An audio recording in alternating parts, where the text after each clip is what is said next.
हाय, good afternoon. CNBC आवाज Motilal Oswal studios में आप सबका स्वागत है। बारी है आज के मंगलवार के सास बहू और सेंसेक्स की। और आमतौर पे मंगलवार को कौन होता है? राजेश सतपुते.com के फाउंडर, प्रमोटर और एक जानी मानी देश की टेक्निकल वॉइस राजेश सतपुते साहब आपको आपकी स्क्रीन पे नजर आएंगे। Rajesh ji, good afternoon sir. Thank you so much जुड़ने के लिए। बस आता हूँ आपके पास, थोड़ी देर में बातचीत की शुरुआत करेंगे, लेकिन पहले हम तक या हमारी टीम तक जुड़ने के लिए ये तरीके 7045220000 पे व्हाट्सएप, यही नंबर नोट डाउन करके रखिएगा। कुछ देर में, बल्कि इसके मेरे ख्याल से टोल फ्री नंबर खुला हुआ है इस समय, तो आप अभी भी रीच आउट कर सकते हैं। और ईमेल करना है तो सास बहू और sensex@nw18.com ये विकल्प है। इस शो में भी फ़ोन कर लूँगा पर मेरे ख्याल से 12 बजे से लाइन खुली हुई है, एक लॉग भी हो गया है। खैर, मार्केट स्क्रीन्स पर आएंगे। थोड़ा बहुत ठंडा हो रहा है और ठीक है। अब ठीक तो पहले था, अब थोड़ा सा ऑलमोस्ट 3/4 से 1%, सेंसेक्स तो ऑलरेडी 1% का दबाव दिखा रहा है, तो थोड़ा सा मुनाफा वसूली है। कल असल में बहुत पावरफुल मूव्स आ गए थे। जैसे सतपुते साहब से किसी शो में चर्चा कर रहा था, ऐसा लग रहा था देयर इज़ नो टुमारो, कि एक ही दिन में सब कुछ निपटा देना है, वैसा वाला मूड है। बिल्कुल वैसे ही था। बंद होते होते निफ्टी 950 पॉइंट ऊपर चला गया था, सेंसेक्स 3000 पॉइंट ऊपर चला गया था। तो अब वो 3000 में से सेंसेक्स 900,000 पॉइंट गंवाता हुआ, निफ्टी करीब 200-225 पॉइंट गंवाता हुआ। तो अब 1/3 तो रिट्रेस होने की तैयारी हो गई, या 1/3 तो रिट्रेस हो गया मोटा मोटी। सेंसेक्स तो 900 पॉइंट मतलब ऑलमोस्ट 1/3 उड़ गया। तो थोड़ा सा मामला पस्त पड़ रहा है। वैसे देखते हैं, अभी तो टू अर्ली, लेकिन एक दिन के इस तरह के पावरफुल मूव्स के बाद ठीक है, थोड़ा सा रेस्ट कर लेना कोई दिक्कत नहीं है। एक स्टेप बैकवर्ड चले जाना कोई दिक्कत नहीं है, बल्कि अच्छा ही है अगर ये रिस्ट्रिक्टेड थोड़ा सा करेक्टिव मूव आ रहे हैं। तो आज दरअसल कुछ हेवी वेट्स हैं जो परफॉर्म नहीं कर रहे हैं। कल क्या हुआ था, आईटी ने ताबड़तोड़ रैली दी थी। वैसे एक दिन के इतने पावरफुल मूव्स के बाद बनता भी था आईटी का कल 6-6.5% इंडिविजुअल आईटी, इन्फोसिस जैसे स्टॉक तो 6-6.5%। सतपुते साहब की कल की पिक थी। तो आज आईटी थोड़ा ठंडा है। मैंने इन्फोसिस का नाम दिया तो एक वो ठंडा पड़ा हुआ है। हैवीवेट्स में private banking measures, HDFC bank, ICICI bank ठंडे पड़े हुए हैं, तो इनका खामियाजा निफ्टी भुगतता हुआ। ये देखिए, एक्चुअली ये तीनों ही हैं जो सबसे ज़्यादा दबाव बनाने का काम कर रहे हैं। ये सिर्फ निफ्टी के सॉलिड मूव्स थे, निफ्टी रिट्रेस हुआ थोड़ा सा। ब्रॉडर मार्केट्स अभी भी बेहतर कर रहे हैं भाई साहब। मिड कैप इंडेक्स 0.5% मजबूती के साथ ट्रेड कर रहा है। ब्रेथ अभी भी 2.5:1, यानी कि हर दो गिरने वालों के सामने 5 स्टॉक मजबूती के साथ खड़े हुए। ब्रेथ सुबह से बढ़िया है, तो ऐसा नहीं कि बाजार की स्ट्रेंथ ठंडी पड़ी है। कुछ इंडिविजुअल हेवीवेट स्टॉक्स थोड़ा सा करेक्ट हो रहे हैं कल के एक तरफा गजब के मूव्स के बाद। तो ऐसा कोई स्क्रीन बहुत बुरी है ऐसा नहीं कह सकता मैं। आईटी, बैंक्स अपनी जगह, एफएमसीजी अपनी जगह ठंडा पड़ रहे हैं, लेकिन जो पॉकेट्स आज भी आउट परफॉर्म कर रही हैं। बैंक्स में भी सरकारी बैंक्स जाएंगे तो प्राइवेट बैंकिंग मेजर्स ठंडे हैं। सरकारी बैंक इंडेक्स दिखाइएगा, पीएसयू बैंक इंडेक्स, वो बढ़िया करता हुआ आपको नजर आएगा। फार्मास्यूटिकल था, सुबह से चर्चा हो रही थी कि यूएस ने जो स्टेप्स लिए उतने रिग्रेसिव नहीं है, उतने एग्रेसिव नहीं है, तो फार्मा थोड़ा बहुत आज बेहतर कर रहा है। कल लेगार्ड था, कल फ्लैट बंद हुआ था, रिकवर होकर लोज से, लेकिन फ्लैट बंद हुआ था, तो आज आउट परफॉर्म करके दे रहा है फार्मा आपको। वो कैपिटल मार्केट स्टोरीज गजब कर रखी हैं, आज भी आउट परफॉर्मेंस कंटिन्यू हो रहा है। कैपिटल गुड्स अच्छा कर रहे हैं। अब कैपिटल गुड, ये देखिए बीएसई मतलब रुकने का नाम ही नहीं ले रहा है। 300 रुपये ऊपर, फिर 4-4.5% का उछाल है। गजब के मूव्स बने हुए बीएसई में। और कहां 500 रुपये का स्टॉक था जब अपन की चैनल पे बातचीत होती थी, रिकमेंडेशन फंडामेंटल एनालिसिस कर रहे थे। आज कहां 7,500 की तरफ भागा चले जा रहा है। गजब री रेटिंग हुई पिछले एक साल में। कहानी का मजा नहीं डॉक्टर साहब, बड़ा ये 3 साल का चार्ट लेकर आइए, सारा मूड कैप्चर हो जाएगा फिर बीएसई का, अगर आप 3 साल का चार्ट स्क्रीन पे रखेंगे। ये देखिए आप, ये असली मूड। कहाँ बीएसई खड़ा था वो देखिए, 400-500 की जोन्स की मैं चर्चा कर रहा था और कहाँ आके खड़ा हो गया है। करेक्शन आया था बीच में तो उतनी इक्वली स्ट्रांग बाइंग का थ्रस्ट और मोमेंटम जनरेट हो गया। करेक्शन वाला मोड जब आया था, जब वो सेबी ने कुछ ऐसे फैसले लिए थे जिससे धंधा इम्पैक्ट हो सकता है ऐसा लगा था, पर उन फैसलों से अब ये लगने लगा है कि एनएसई से मार्केट शेयर छीनने का दम भी इन्हीं में है। खैर बीएसई पे रुक गई कहानी, लेकिन कैपिटल मार्केट्स के स्टॉक अच्छा कर रहे हैं, कैपिटल गुड्स अच्छा कर रहे हैं। दरअसल डिफेंस वापस बाउंस बैक कर रहा है, डिफेंस स्टॉक्स अच्छा कर रहे हैं। कल पीएम मोदी के उस राष्ट्र को संबोधन में जो डिफेंस स्टॉक्स की तारीफ करी उन्होंने, उसके बाद कुछ इनफैक्ट इवन शिपयार्ड्स वगैरह के लिए काम करार वरार इस सब तरह के अपडेट्स आ रहे हैं। सारे कैपिटल गुड ये डिफेंस स्टॉक्स अच्छा कर रहे हैं। गौरांग सर की पिक थी कोचिन शिपयार्ड, आज सुबह मेरे ख्याल से टॉप कॉल्स में फंडामेंटल पिक के तौर पे चुना भी गया था। तो सब डिस्कस स्टॉक्स हैं आज सुबह के, और देखिए स्क्रीन पे क्या इंपैक्ट आ रहा है। खैर सतपुत्र साहब, पहले तो निफ्टी कोनो दिक्कत नहीं ना? कोई प्रॉब्लम नहीं आपसे जी। And first of all thank you for such a beautiful introduction. I think आज बाजार में सीज फायर है। बाजार कूल ऑफ पीरियड में है। कोई ज्यादा कुछ होगा नहीं, और कल जो हम जो कह रहे थे कि बस एक दिन में सब कुछ निपटाना है, उसका ये रिएक्शन है। मुझे लगता है आज सुबह से जिस तरह से प्रॉफिट टेकिंग हो रही है, प्रॉफिट टेकिंग होगी और लाजमी भी है। अगर आप प्योर निफ्टी की बात करें स्पॉट की, तो मुझे लगता है ये जो हम, याद है हमने कल कहा था 24,600 24,650 निकाले तो निफ्टी फट जाएगा, एंड वैसे ही हुआ। 24,600 650 के बाद निफ्टी में एक स्ट्रॉन्ग रैली आई, और जो टारगेट हमने एक्सपेक्ट किया था करीबन 25,000 तक जाएगा, वो भी ऑलमोस्ट मोटा मोटी आज हो चुका। स्पॉट में आज का है 24,973। तो कहीं ना कहीं लगता है कि ये अभी निफ्टी थोड़ा कूल ऑफ होगा, 24,600 का बेस बनेगा और सामने 25,000 का बैरियर। तो इस कूल ऑफ मोड में स्टॉक पिकिंग करना है, ये हमारी स्ट्रेटेजी है। बिल्कुल ठीक है, कोई घबराने की जरूरत नहीं है। ये लाजमी वर्ड बड़ा अच्छा लगता है, और कल के अच्छे मूव्स का लाजमी था थोड़ा बहुत करेक्ट होना। लेकिन जब भी कोई लाजमी बोलता है, पता नहीं क्या होता है मेरे जहन में शतपुर साहब एक ही नाम घूमता है, शबाना आजमी। पता नहीं क्या है, कोई लाजमी वर्ड बोले ना, मुझे पता नहीं शबाना जी की याद आ जाती है नाम से एकदम।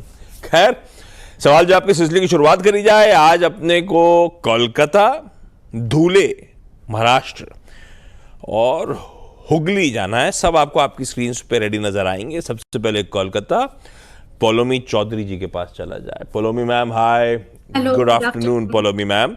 क्या करते हो कोलकाता में पोलोमी जी, और कब से स्टॉक मार्केट से जुड़े हो, कितना टाइम हो गया अंदाजन? Good afternoon Ashish ji, good afternoon mister Satpute. मैं एक चार्टर्ड अकाउंटेंट हूँ बाय प्रोफेशन, लेकिन मैंने जॉब छोड़ दिया because of some health issues. तो अभी मैं सिर्फ इसी में हूँ since health and issues, of तबीयत ठीक 2020। है अब आपकी?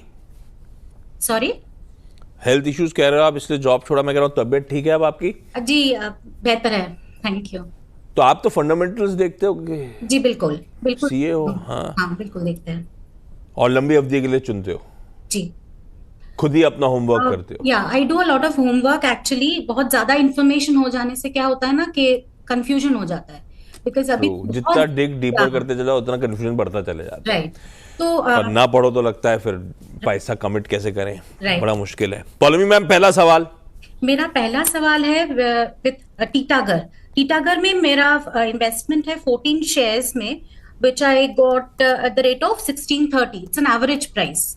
तो लास्ट लास्ट ईयर मैंने इसको लिया था जब रेलवे स्टॉक्स काफी अच्छा परफॉर्म कर रहे थे। बट जैसे ही मैंने लिया, पता नहीं क्यों अचानक गाड़ी नीचे आती गई, और पता नहीं where it is going to end. मेरा इसमें यही सवाल है सर कि इसमें मुझे और एक्यूमुलेट करना है या फिर I need to exit from here, because अभी फाइनेंशियल्स भी उतना मतलब अच्छा नहीं है टीटागर का।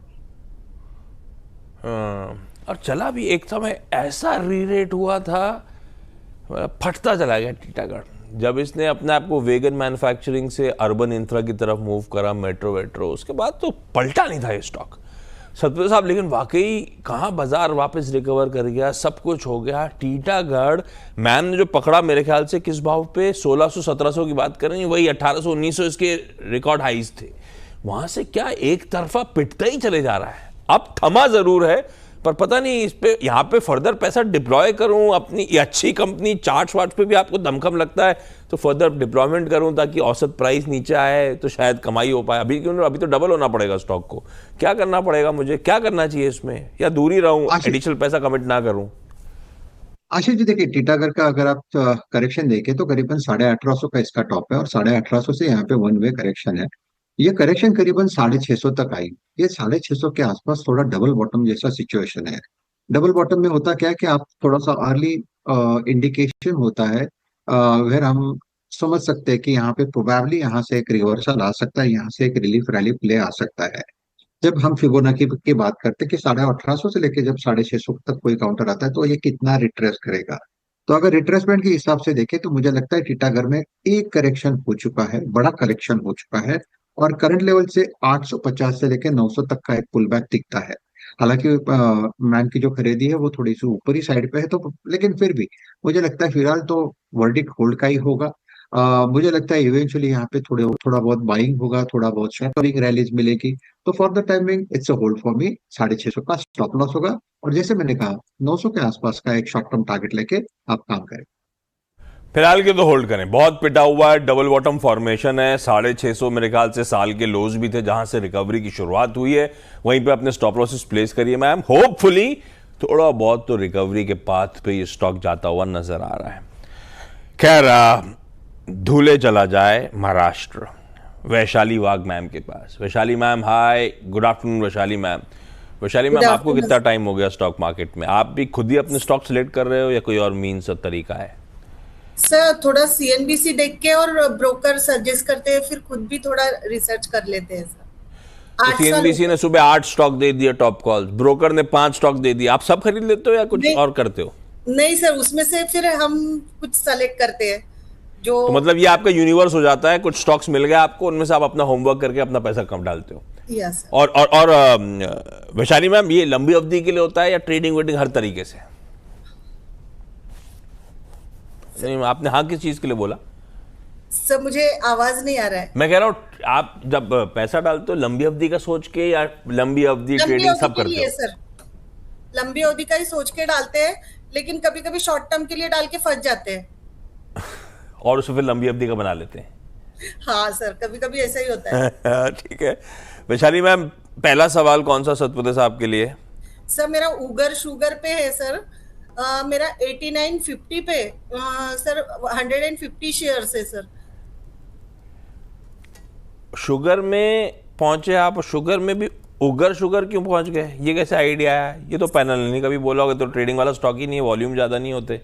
सर वो थोड़ा सा जब मार्केट अच्छा सा चल रहा था सर, और इसके लिए ट्रेडिंग कॉल भी था, और फिर मैं थोड़ा अपने इशू में। ट्रेडिंग कॉल कैसे? उगर शुगर तो किसी एक्सपर्ट ने नहीं दिया होगा सीएनबीसी आवाज पे, तो इसमें फंस गए। अभी क्या करें सर, इसमें एवरेज करें? 89-90 पे लिया हुआ है सतपुते साहब, आधा कैपिटल वाइप आउट हो गया है। बुरा हाल है इसका। ये टीटागढ़ से थोड़ा ज्यादा स्टीप वाला मामला है, क्या करने का है? जी। आशीष जी, देखिए मुझे भी वही लगता है कि ये जो 90 से लेके यहाँ पे करेक्शन हो चुका है, और ये जो करेक्शन है करीबन 40-42 के आसपास, अगर आप वीकली चार्ट देखते हो तो लगता है कि 40-42 के लिए के आसपास यहाँ पे शॉर्ट टर्म बॉटम बन रहा है। कल भी एक अच्छी खासी रैली थी, आज तो इनफैक्ट आज एक अच्छा वॉल्यूम आया था, और वॉल्यूम में आप देखिए आशीष जी, वॉल्यूम में लिक्विडेशन हुआ है। इतना तो क्लियर है कि काउंटर वीक है। तो क्या काउंटर वीक है तो क्या यहाँ से निकल ले? तो मुझे लगता है थोड़ा सा, क्योंकि आपने इतना पेन झेला है, इसका रेजिस्टेंस बता, मैं आप टेक्निकल सेटअप बताता हूँ इसका। वो 40 के आसपास का बॉटम बना है, मुझे लगता है 40 पे यहाँ पे एक बेस फॉर्मेशन है। ब्रेकआउट लेवल है करीबन 49 का। अगर ये 49 का लेवल पार हो जाता है तो फिर इसका जो नेक्स्ट टारगेट आएगा वो रहेगा 58 टू 60। तो ये सेटअप आप ये लेवल्स नोट डाउन करिए। फिलहाल तो मैं ये कहूंगा कि अगर यहाँ से एक रिलीफ रैली मिलती है तो आपको एक एग्जिट अपॉर्चुनिटी मिलेगी, थोड़ी बेटर एग्जिट अपॉर्चुनिटी मिलेगी। तो for the timing it's a hold, stop loss will be 40। तो 90 की उम्मीद छोड़ दूं, लेकिन कुछ बहुत लॉसेस रिकवर हो रहे होंगे, 40 के स्टॉप के साथ होल्ड करूं, है ना सतपुते साहब? हाँ जी, हाँ, 40 के स्टॉप लॉस के साथ होल्ड करो। अगर ये 48-50 का लेवल निकाल दे, यानी आज का हाई निकाल दे, तो मुझे लगता है 60 तक का एक मूव मिल जाएगा, जहाँ पे एग्जिट मिल जाएगी। वैशाली में आपको लेवल याद होगा कि आपने लिखे? वैशाली मैम, लेवल याद होगा सतपुते साहब ने जो कहा था, ये आपने लिखे? आवाज ही नहीं जा रही है मेरी डायरेक्टर साहब। ओके चलिए, हुगली से शिप्रा जी जुड़ती हुई, शिप्रा बिस्वास। हुगली भी तो वेस्ट बंगाल ही हो गया ना Shipra ma'am? Yes, West Bengal. Okay Shipra ma'am, कितना टाइम आपको हो गया स्टॉक मार्केट में? मैं 18 से जुड़ी हूँ। 18 से 2018 2018 से। और शिप्रा मैम, आप कैसे स्टॉक डिसाइड करते हो? खुद ही चुन रहे हो? नहीं, मैं तो आप लोगों का इंस्ट्रक्शन फॉलो करती हूँ। उसमें एक दो जन है जिनको ज्यादा रिलाई करती हूँ। हाँ, कौन से? कोलकाता वाले हैं क्या? मेरा फर्स्ट एंट्री है प्रकाश गवासर का 3 स्टॉक हाँ। से, FSL, स्टारलाइट टेक्नोलॉजी एंड नहीं, पहला तो प्रकाश गाबा बोला आपने, दूसरे कौन? स्टारलाइट टेक्नोलॉजी, उन्हीं का तीनों देके मैंने शुरू किया था। स्टारलाइट, अशोक लीलैंड एंड अरे वाह,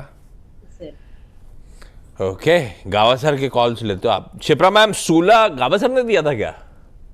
नहीं, शुला तो मैं IPO था। मैंने सोचा कि IPO मिलेगा कि नहीं, कर दिया था, वो मिल गया। तो उसके और बाद जो मिलता है वो चलता नहीं है, गिर गया ये, है ना? हाँ, अभी ये प्रॉब्लम है आईपीओज में। करूँ कि ना करूँ। रखे रहूं कि नहीं रखूं, ऐसा है ना? सतपाल साहब, क्या करना है? जब आईपीओ आया था तो ऐसा बताया था सबने कि वाइन का जमाना आ गया है और सूला जलवे इंडिया के मार्केट में, पूरा बाजार लाजली इसी के पास है। पर स्टॉक तो कुछ और ही कहानी बयां कर रहा है, मामला ठंडा पड़ते ही चले जा रहा है इसका। क्या करना है? फंसी हुई है मैम, 461 ही खरीद है। अच्छा जी, चार्ट देख के लगता है कि थोड़ा सा एग्जिट मिलना हो, 461 का एग्जिट मिलना डेफिनेटली डिफिकल्ट है। अगर आप चार्टिकली देखें तो ऊपरी लेवल से करीबन 550 के आसपास का हाई था, वहां से वन वे करेक्ट हुआ 250 तक, तो 50% तो ऐसे ही उड़ गया। तो अभी यहाँ से क्या हो सकता है? मेरे हिसाब से यहाँ से एक छोटा मोटा पुल बैक आपसे कह सकते हैं, 340 और 320 ये रेंज दिखता है। तो अकॉर्डिंग टू मी, अगर आप क्योंकि जैसे कि आपके पास वक्त है, और मैं ऑनेस्टली मैं ट्राई कर रहा हूँ कि क्योंकि सबकी एंट्री बहुत ऊपरी लेवल पे है और मिड कैप में वही दिक्कत होती है, तो मैं जस्ट ट्राई कर रहा हूँ कि उनको एक स्टॉप लॉस सजेस्ट करूँ और उनको एक थोड़ा बेटर एग्जिट अपॉर्चुनिटी दूं। हाँ, वो अगर बाजार सुधरेगा तो ऑब्वियसली उनके टारगेट्स भी अनफोल्ड होते जाएंगे, लेकिन ये मेरा ट्राई है आज का। तो देखिए, मेरे हिसाब से 260 का स्टॉप लॉस रखे, फिलिंग होल्ड रखे। पहला टारगेट मैं अभी प्योर टेक्निकल देख रहा हूँ, रेजिस्टेंस आता है 320 का, वो निकल जाए तो 365 तक का मुंह मिलेगा। बोलो मैम, वाइन पसंद आती है आपको? नहीं, पता नहीं। मैंने भी ट्राई नहीं करी। सतपुत्र साहब, आपको पसंद आती है क्या? आशीष जी, वाइन हाँ अच्छी, रेड वाइन अच्छी होती है, गुड फॉर हेल्थ। सब घाट घाट का पानी पिया है सतपुते साहब ने। खैर, फोन लाइन पे बेंगलुरु से रचना जी जुड़ती हुई। रचना मैम, हाय, गुड आफ्टरनून, सवाल पूछें। Good afternoon. I have 140 shares of Motilal Oswal Finance Service at the rate of 0. That is free shares which I have got it. How come? It was like I had 10 shares and it was split and it was given 200 Arre shares. And out of that 60 shares I have removed what I have invested. But you still hold these shares at zero cost literally. Yes. गजब है। फिर क्या, कोई पैसे की requirement है क्या रचना जी? नहीं। पूछ लेता हूँ सतपुते साहब से, कभी ना कभी तो मुनाफा बांधना है, ये समय आ गया जी। क्या? रचना जी, अगर सतपुते साहब हिंदी में बोलेंगे तो चलेगा क्या? चलेगा। तो आपने क्यों नहीं हिंदी में पूछा? हेलो। सतपुते साहब, मोतीलाल ओसवाल क्या करना चाहिए? अच्छा, मैं ओके, मोतीलाल ओसवाल 730 खोला था। Ashish ji, it's hold for me. देखिए, मोतीलाल में एक अच्छा खासा करेक्शन हो चुका है, 1100 के आसपास का हाई था, वहां से करेक्ट आया करीबन 500 550 तक, और उसके बाद ये थोड़ी स्ट्रेंथ दिखा दिखता। अगर आप बाजार सामने संभलेगा तो मुझे लगता है जो ब्रोकिंग स्टॉक्स है जैसे कि आनंद राठी, मोतीलाल, एंजल वन, कहीं ना कहीं यहाँ पे भी आप देखो ट्रैक्शन मिलता है। और अगर मिड कैप में अगर आप देखो तो पहला ट्रैक्शन यहीं पे आता है।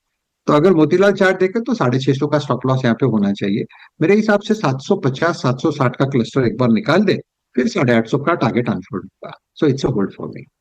तो अभी जो दिखता है उसके हिसाब से तो आप स्टॉप लॉसेस लगा के होल्ड करो, अभी तो और शायद मुनाफा मोतीलाल ओसवाल बना रहा होगा मैम। खैर, क्विकली वैशाली मैम, अगला सवाल, ये नजारा लिया हुआ है कि लेने का मन बना रहे हो आप? सर, नजारा के 10 शेयर है सर मेरे पास। ओके। 1568 के लिए। 1568 के नजारा। सतपुत्र साहब, क्या करना चाहिए भाई? 450 रुपए के आसपास पर शेयर, नीचे ही मामला है थोड़ा। आशीष जी कुछ कॉर्पोरेट एक्शन हुआ है क्या इसमें? मैं चेक करता हूँ। चार्ट देख के तो लगता है। ओके, मुझे हाँ याद तो नहीं पड़ता क्योंकि मैं तो रोज सुबह बताता हूँ, नज़ारा का याद नहीं आ रहा है मुझे, क्योंकि मैं पर इसका ठीक है। 52 वीक हाई देख रहा हूँ, ये 52 वीक हाई नया बना रहा है चार्ट पे। तो चार्ट यानी नहीं नहीं नहीं नहीं नहीं 2022 में बोनस आया था, उसके बाद तो कुछ हुआ नहीं है। हाँ जी जी जी जी जी जी जी। देखिए चार्टिकली मैं अभी यहाँ पे वीकली चार्ट देख रहा हूँ, मेरे पास थोड़ा सा पहला अपडेटेड नहीं आया था, अभी अपडेट हुआ है। 1200 से लेके 1250 ये इसका पहला टारगेट होगा, पहला क्लस्टर होगा, पहला रेजिस्टेंस जोन होगा, जहां पे एक प्रॉफिट टेकिंग होगी। क्योंकि अगर आप देखो पिछले 6 दिनों से ये लगातार वन वे जा रहा है, ठीक है। तो 1200 1250 पे पहले प्रॉफिट टेकिंग होगी। अगर इस लेवल को ये सरपास करता है तो फिर इसका जो नेक्स्ट टारगेट होगा वो रहेगा 1340 का। अगर वो सरपास होता है तो फिर 1600 का टारगेट अनफोल्ड होगा। चार्ट बेहद स्ट्रांग है। आप जो हम रिलेटिव स्ट्रेंथ जो की बात करते हैं वो आज आप देखो नजारा में है। हालांकि देखिए ये मैं रोज ज्यादा ट्रैक नहीं करता, तो मैं सजेस्ट करूंगा एक स्ट्रिक्ट स्टॉप लॉस रखें, या फिर आप प्रॉफिट टेकिंग 1200 हाँ, 50 के आसपास भी कर सकते हो, लेकिन स्टॉप लॉस ज्यादा डीप है, रिस्क टू रिवॉर्ड में गड़बड़ ठीक है। है। रिस्क यहाँ पे 1100 का स्टॉप लॉस होगा, और सामने आप कह सकते हैं ये रेजिस्टेंस पे आके खड़ा है। क्या मूव आया, नज़ारा अननोटिस चला गया ये मूव, चार्ट्स पे भी दिख रहा है, हम्म ताबड़तोड़ तेजी थी। खैर पुलोमी मैम, अगला सवाल। सर सवाल पूछने से पहले मैं आपको एक बात बताना चाहती हूँ। सिंस लास्ट 1 साल हो गया मेरे को सीएनबीसी आवाज मैं एंजॉय करती हूँ बहुत, बिकॉज ऑफ यू स्पेशली, और आपके जो नोक झोंक होते रहते हैं ना सारे, जैसे मिस्टर प्रकाश गाबा के साथ, तो बहुत हाँ, ये अच्छी एंजॉय ऑनियन नोकझोंक होती है, पीठ पीछे सब मेरी पिटाई करते हैं उस नोकझोंक के चलते, आप लोग को जो मजा भी हो, आता है। लेकिन सर हम लोग खैर, बहुत एंजॉय करते हैं, मतलब because market is such a serious thing. हाँ ये ऐसा जरूरी है। It's like a fresh breath of air. अच्छा sir, thank you for those kind words. हाँ पोलोमी मैम, सवाल। सर मेरे पास हिंद कॉपर के शेयर्स है, 70 शेयर्स है, और मैंने इसको लिया था 347 के भाव पे, तो काफी लॉस इसमें भी है मेरा। But copper being such an indispensable metal for electronics और थर्मल चीजों में, लेकिन इसका फिर ये शेयर का भाव इतना नीचे क्यों जा रहा है सर? इसमें मुझे क्या करना है, एक्यूमुलेट करना है या फिर एग्जिट करना है? कॉपर की इतनी अहमियत है सतपुते साहब, फिर आपका हिंदुस्तान कॉपर का चार्ट ऐसे पस्त क्यों पड़ा हुआ है भाई? आशीष जी देखिए हिंदुस्तान कॉपर का चार्ट में वीकली चार्ट देख रहा हूँ, करीबन 400 के आसपास का इसका टॉप था, और ये 400 से वन वे करेक्ट हुआ करीबन 200 तक। 200 क्या है ये, 200 इसका 200 वीक्स मूविंग एवरेज है। तो ऑब्वियसली एक बड़ा 50% का कट ऑलरेडी ये झेल चुका है, तो यहाँ से बहुत ज्यादा डाउनसाइड नहीं होगी। अगर होती भी है, कई गलती से करेक्शन में भी आता है, तो आई थिंक ये बाइंग जोन है 190 से लेके 200। तो फॉर द टाइमिंग में मुझे तो लगता है कि यहाँ पे अगर किसी को फ्रेश भी निवेश करना है तो हिंदुस्तान कॉपर अच्छा लगता है। स्टॉप लॉस जो होगा फ्रेश निवेश का वो होगा 200 का। एवन मैडम को भी मैं यही स्टॉप लॉस सजेस्ट करूंगा, आप 200 के स्टॉप लॉस के साथ होल्ड रखें, क्योंकि कल इसमें एक ब्रेकआउट आया है 220 के ऊपर। तो हमारे 220 के हिसाब से 200 का स्टॉप लॉस होगा, और सामने 250 का 250 का। देखिए पीएम मोदी के ये आज सुबह के विजुअल्स हैं। दरअसल आदमपुर एयरबेस जो कि जालंधर और होशियारपुर के पास है, वहाँ पे पीएम मोदी एयरमैन और जवानों से मुलाकात करने गए थे। ये वो फ्रंटलाइन फाइटर एयरबेस है, आपको याद होगा, जिसमें पाकिस्तान ने क्लेम करा था कि उन्होंने इस एयरबेस को डैमेज कर दिया है। तो ये मोदी सर वहाँ पे पहुँचते हुए कई सारी चीज़ें हैं सिंबॉलिक इसकी, कि हम अपने फोर्सेस के साथ खड़े हुए हैं। इस बार के इस ऑपरेशन सिंदूर में एयरफोर्स की जो अहमियत थी, एयरफोर्स ऑपरेशंस की अहमियत थी, उसको एक्नॉलेज करना, और ये भी बताना कि उस एयरबेस जिसको पाकिस्तान ने क्लेम किया था कि डैमेज कर दिया है, मोदी सर वहीं पर हैं, ये दिखाने के लिए कि वो फुल्ली ऑपरेशनल है। खैर ये सरप्राइज था, मीडिया को नहीं बताया गया था, मेरे ख्याल से सिक्योरिटी रीजंस के तौर पे, क्योंकि बॉर्डर के पास ये बेस था। पर अब वो विजुअल्स, वो तस्वीरें आपको आपकी स्क्रीन्स पे नजर आएंगी। तो एक बढ़िया स्ट्रॉन्ग मैसेज एक बार फिर से पीएम की तरफ से। ब्रेक का समय, सबका जुड़ने के लिए धन्यवाद। सतपुते साहब आपका भी। आज एसबीआई स्टॉक पिक ले नहीं पाऊंगा, समय है नहीं। ब्रेक के उस पार एक क्विक मार्केट चेक।